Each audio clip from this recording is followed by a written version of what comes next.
Amados, mais uma vez estamos juntos nesse podcast e eu tenho hoje um convidado abençoadíssimo, duplamente abençoado, esse convidado. E nós vamos aqui conversar a respeito de algumas coisas da palavra. Ele tem algumas dúvidas e eu vou tentar responder e sanar as dúvidas dele.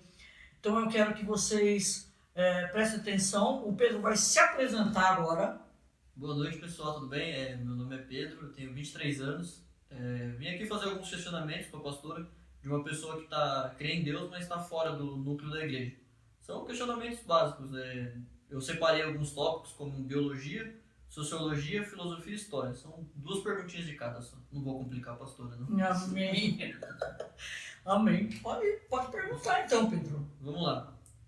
Do ponto de vista biológico essa daqui, tá? Pastora, como a senhora vê a origem da humanidade na visão bíblica? Eu vejo uma beleza tremenda em tudo que Deus fez, principalmente no ser humano. É impossível você pensar na perfeição de um corpo físico, como funciona, como foi feito. Então, ainda em muitas coisas é uma incógnita, porque a ciência ainda não alcançou todas as respostas, mas biblicamente é fantástico, fantástico, lindo a maneira como Deus criou Adão, a maneira como ele criou Eva da costela de Adão. E eu sei que isso é tudo uma forma figurada de se falar, não é a realidade mesmo das coisas. Tirar de uma costela, Deus não precisava disso. Aí já tem uma mensagem também que posteriormente a gente vai conversar ali na frente sobre isso. Do ponto de vista, é diferente de ouvir, né? De uma pessoa que eu sempre ouvi bastante disso, mais relacionado à ciência, né? Quando você vê o pessoal falando da teoria de evolucionismo e essas coisas. Eu acho justo, eu acho válido, eu acho que tem que dividir bem entre a crença e a ciência. E foi uma boa resposta, pastor. Você saiu bem. É lindo demais. É bonito, realmente. Lindo demais. Como funciona tudo certinho. E não cabe o evolucionismo, é criacionismo mesmo, e não tem como. Fechamos no criacionismo, que é a coisa mais linda do mundo. Realmente. Agora, eu queria que a senhora comentasse um pouquinho sobre alguns mistérios da fauna bíblica, que existem muitos, vou falar assim, bichos, né, que tem na Bíblia que são inexplicáveis, né? E Fala de os dinossauros. Dinossauro. Na visão bíblica, né? Quando a ciência fala que os dinossauros que não podiam existir, ou que a Terra tem muitos milhões de anos, eles não estão errados. Eles não estão errados, em hipótese alguma. Eu acredito nos fósseis encontrados, acredito em toda a espécie que passou por aqui, mas eu acredito nos tempos. Porque quando Deus forma, porque essa é a primeira pergunta que um adolescente ou um jovem faz. Como é que existiu os dinossauros junto com o homem, ou por que não existiu junto com o homem? Quando que aconteceu isso, essa história? Como que a Bíblia tem 5.000 anos só e os dinossauros 200 e tantos milhões de anos? Como é que é isso? É simples, muito simples. A palavra de Deus em Gênesis 1:26 diz assim: façamos o homem à nossa imagem, conforme a nossa semelhança. No capítulo 2:1 diz que foram acabados todos os exércitos do céu e da terra. Deus descansou no 7º dia. Façamos o homem à nossa imagem e semelhança, e ele passa a criar todas as coisas.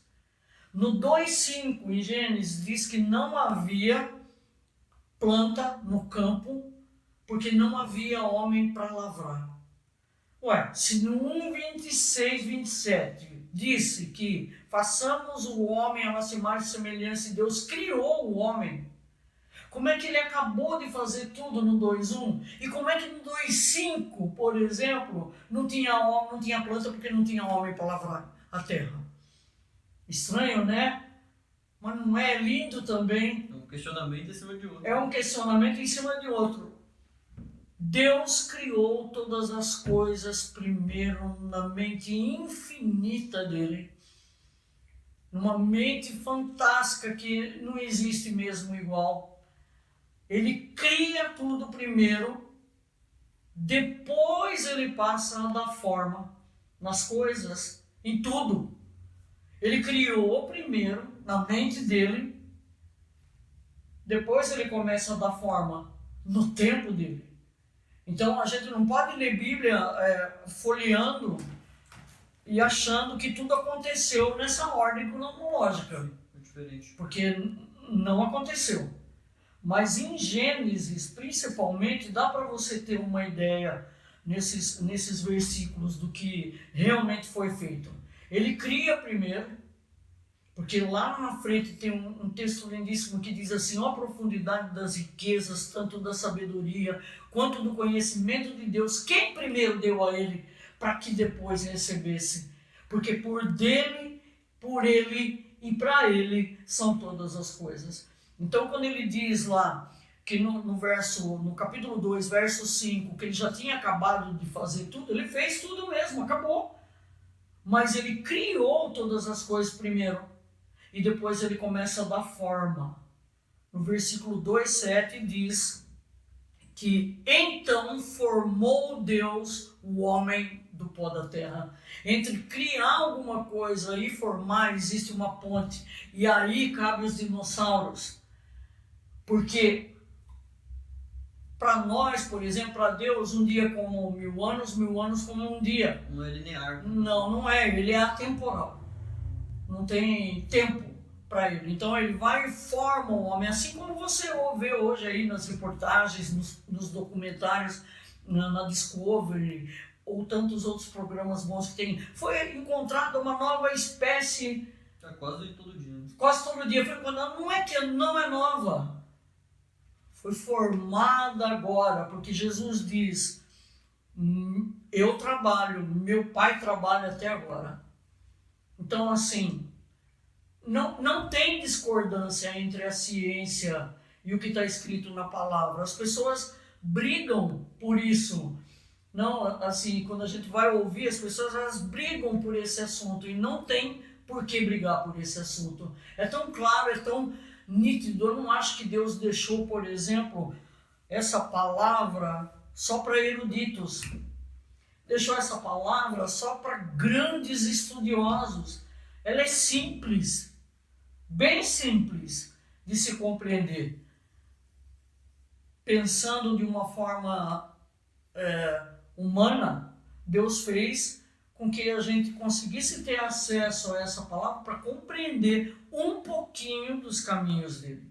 Um pouquinho. É justo, eu também gostei da resposta.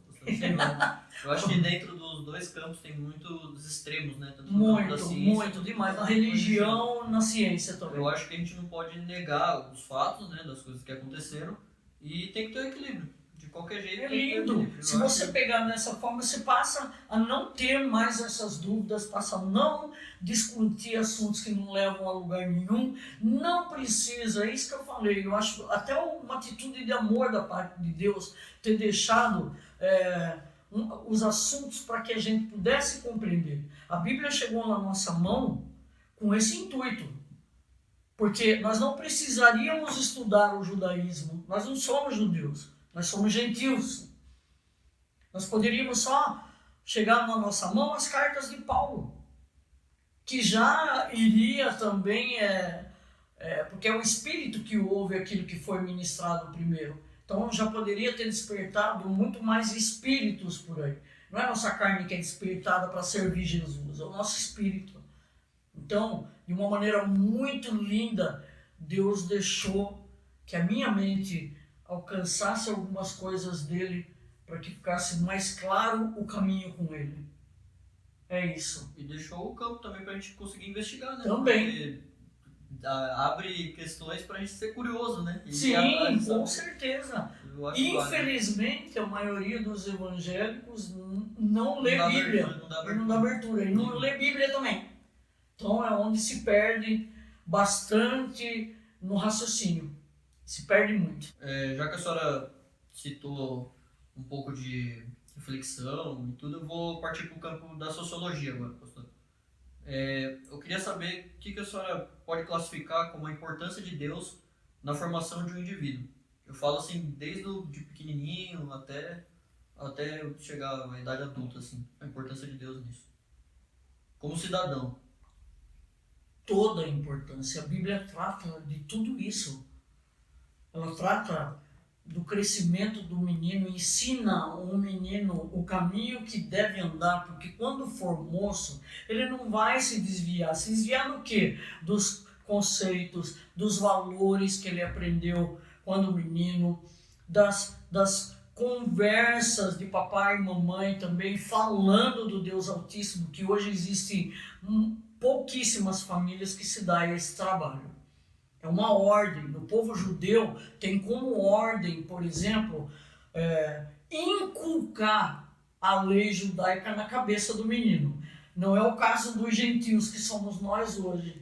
Mas quando você fala com a criança, você educa ela na palavra, a sua autoridade passa a ter um nível muito maior de, como é que eu posso dizer, de influência sobre as atitudes que esse ser humano vai ter.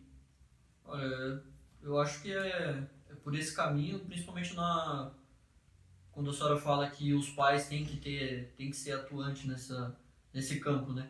Eu acredito que às vezes pode até atrapalhar o fato do pai e da mãe não exercitar, pelo menos, uma religião. Seja ela qual for. Eu acho que eles têm que mostrar os caminhos, falar, a gente tem essa, e deixar a criança ter a curiosidade de ir atrás, mas eu acredito que é muito importante. Esse papel de Deus, como você perguntou, é fundamental. Eu acho que em tudo, né? Em tudo. Ele não é em regras e imposições, sim, não é isso. É no amor dele. No principal. Porque se ele coloca algumas regras, alguns limites no ser humano, é porque quer o bem tanto quanto pai e mãe quer o bem de um filho. Aliás, é um amor muito mais perfeito do que de um pai e de uma mãe. Mais sentido, né? Muito maior. Então ele vai mesmo nos ensinar. Jesus veio como mestre. Por que ele é chamado de mestre? Porque ele ensina através da palavra conceitos, opiniões. Ele ensina para aquele povo que está ouvindo, ou para nós que estamos lendo hoje, o caminho que eu tenho que andar. Porque é fácil distinguir entre bem e mal. É fácil. Assim, se você tem um prumo, é fácil. Agora, se você não tem limite dado na sua casa ou na escola, as confusões estão aí para qualquer um ver. Não é isso. De amparo também. Sim, amparo, proteção. A criança tem que se sentir segura. E hoje, cada um tem uma opinião diferente a respeito de educação, até onde pode colocar limites, de o que falar, o que fazer com relação à criança. Tem muita dúvida, são muitas opiniões. Por isso que hoje, para mim, aqueles que são cristãos deveriam usar a palavra de Deus como um prumo, como Deus perguntou na visão de Amós. Ele pergunta a Amós, o que vês? Ele fala, eu vejo um prumo. E era uma visão que dizia da palavra. A palavra que dá um prumo de construção. Tem que se basear nisso. Sim, senão o muro cresce torto, o muro da alma, a consciência cresce tudo torto. Realmente. Eu acho que dentro agora, pastora, vamos para um lado um pouquinho mais polêmico. Até onde? Eu só responder um pouco, mas eu vou ter que citar isso. Até onde a gente pode associar política com a religião? Eu não associo. Tá, particularmente eu. Porque a palavra de Deus é muito forte para mim. Então, ela ensina o que eu devo fazer. Ela ensina, por exemplo, a vida de Saul e de Davi, falando para os cristãos que conhecem um pouquinho da palavra. Saul foi o atender de Deus ao pedido do povo que não queria mais um profeta, que eles queriam um rei. E ele passa a ser o primeiro rei instituído. Mas não foi suficiente, porque ele começou a fazer coisas que burlavam até a lei judaica na época. Burlava. Ele passava por cima para colocar o eu dele à vista e à frente de todas as coisas que ele fazia. Aí Deus disse, bem assim mesmo, e o povo que está ouvindo, vocês querem um rei? Eu vou dar um rei para vocês. E deu uma pessoa manipuladora, surtada, porque quem conhece os textos sabe o que ele fez, surtada, que Saul não pensava no que fazer, ele ia fazendo. O que estava na carne dele, ele ia fazendo.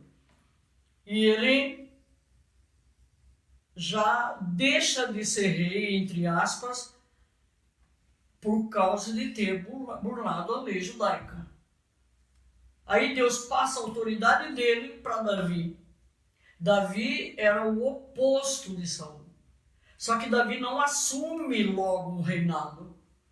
Ele assume muito tempo depois. Por quê? Uma pessoa sem maturidade, ele era muito novo, uma pessoa sem maturidade, ele que não tem ainda uma certa idade, certas experiências, não pode ser líder de um povo. Não pode. Você tem que falar do que Deus é para você nas suas atitudes e na sua maneira de falar também. E Saul, ele só falava, ele só tinha a letra, ele não tinha as atitudes. Davi tinha as duas coisas. Só que ele não serviu logo de cara. Para quem sabe também a história, ele foi ungido 3 vezes. 3 vezes, para depois ele tomar posse do reinado dele em Jerusalém. Mas um era manipulador, desobediente, e o outro era segundo o coração de Deus. Por quê? Porque ele não errou nunca? Não, porque ele se arrependia. Os líderes têm que estar preparados, têm que estar preparados com o coração em primeiro lugar, com o emocional em primeiro lugar. Mas o que se mostra hoje? Então, quem vier à frente de um governo, por exemplo, lá em Romanos 13 diz assim, obedecei a toda autoridade que é instituída por Deus. Toda autoridade é instituída por Deus. Toda. Tem uma passagem. Isso, lá em Romanos 13 fala disso. Obedecei a vossos guias, que é a parte espiritual também, está lá em Romanos. Então, assim, Saul não obedecia, Davi obedecia, mas era imaturo, era intempestivo. Então ainda não era a hora. Ele vem na terceira unção a reinar. Então ele já tinha mais maturidade, já era pai de família. Agora, o que você vê muito hoje? É gente falando que não entende, gente falando de fome quando nunca soube o que é fome. É gente falando de não ter um teto sobre a cabeça e sempre morou em lugares bons, em casas boas. Não é o caso do tempo bíblico, que a Judéia não era uma nação rica. A maioria era pobre. Era pobre. Então ali o rei realmente sabia as necessidades do povo. Os líderes hoje, eles são... Todo mundo viu o que aconteceu na pré-eleição aí dos prefeitos, despreparados emocionalmente, muito preparados, por exemplo, estudados, homens com universidade e tudo, mas sem preparo emocional. Eu acho que dentro desse campo eles podem até se tornarem bons gestores, pastor, mas eu acho que eles nunca vão ter o discernimento. No final eles vão atuar para si próprio, né? Isso mesmo. Tipo, não vai ter aquela direção para conseguir liderar mesmo. Isso, liderar, trazer o povo junto, dividir. Medir a necessidade. Dividir é uma coisa que o líder não sabe fazer. Não sabe. Dividir, aquele povo está precisando disso, aquele lá está precisando daquilo, aquele lá, então vamos trabalhar por isso primeiro e tal. Não é, eu acho que não é, é bem simplista essa colocação, mas é o que o povo vive hoje, é o que nós vivemos hoje, né? Infelizmente, não. Infelizmente, é o que a gente vive. pessoas perdidas na sua mente, no seu coração, no seu pensamento, nos seus sentimentos, em primeiríssimo lugar. Como Saul. Exatamente. Nós estamos precisando dos Davi, né? Que a gente consiga enxergar, né? Mas se o governo é bom, como Davi, ou se ele é ruim, foi Deus que instituiu. Exatamente. Se o governo vem para a nossa correção dos cristãos, foi Deus que permitiu, não, ordenou, aliás. Se ele vem para a bênção, também foi Deus que ordenou. Então, o meu ponto de vista é esse, sossego. Tem que ter, além do equilíbrio, alguém tem que ter o discernimento. Né? Sim, com certeza. Agora, pastora, para a gente praticamente encerrar, como justificar uma crença?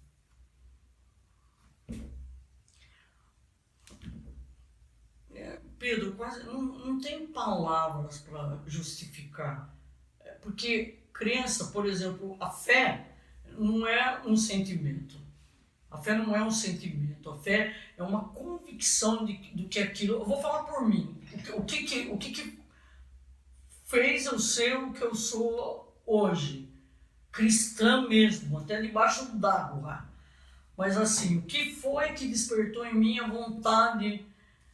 Foi justamente os problemas sociais das pessoas, a maneira como eu via como elas viviam, e um amor tremendo pela palavra. Isso me levou a colocar toda a minha vida nas mãos do Senhor. Eu ouvi a palavra uma vez e eu entendi que era meu pai. Era meu pai falando. Eu não tive pai da carne, eu tive padrasto, que não é o mesmo relacionamento, é um relacionamento com respeito, com tudo, como se fosse pai, mas quando a gente sabe, talvez, do pai da carne, seja diferente, eu nunca tive, eu não posso comparar, mas o meu pai mesmo é Deus. Deus. Eu tive ele como pai, ele me alcançou numa situação muito ruim, não fui eu que busquei.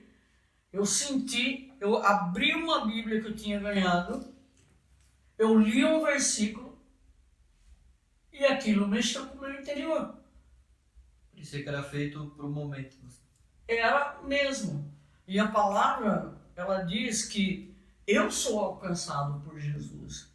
Então não sou eu que vou fazer alguma coisa, por exemplo, para ter Deus, ou...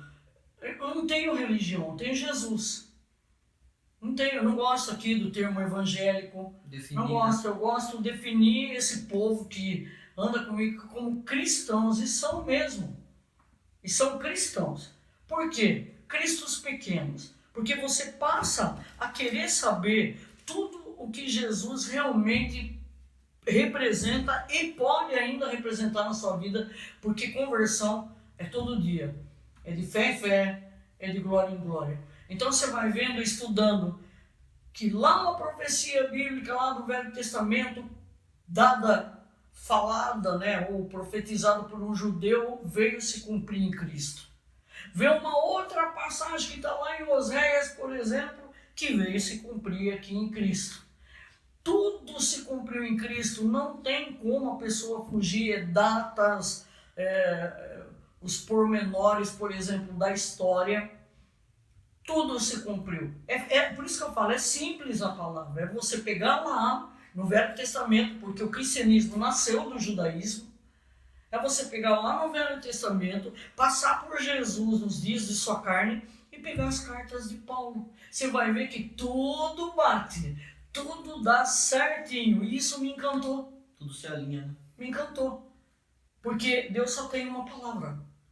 Uma palavra. Se isso aqui servir para promo de vida da pessoa, ela não deixa disso jamais. Eu admiro demais quando a senhora fala nessa questão dos cristãos, mini cristãos. Né, mini cristãos. Eu acho muito legal isso, porque eu vejo hoje em dia o problema real assim, é as pessoas se limitarem à religião, tanto para o mal quanto para o bem. Sim. E usam como justificativa. Isso. E eu acho que uma tratativa é um problema que a gente tem hoje na nossa sociedade, infelizmente. E a senhora usar esse termo eu acho perfeito, que é, acima de tudo, praticar o amor e o respeito. O respeito pelas pessoas. tentar suprir a necessidade de alguém que está perto de você. Isso é cristianismo. O resto, eu vou dizer para você, é muita especulação, Pedro. Muita. Muita história, muita invencionice humana, porque a palavra em si mesma é muito simples. Eu vou me despedir de você e falar que foram momentos muito preciosos para mim e convidar você já para uma próxima vez. Pode porque deixar. foi muito bom para mim. Eu gostei também. Eu gostei muito de estar conversando com você. Estou sempre pensando nas minhas dúvidas. Amém, amém.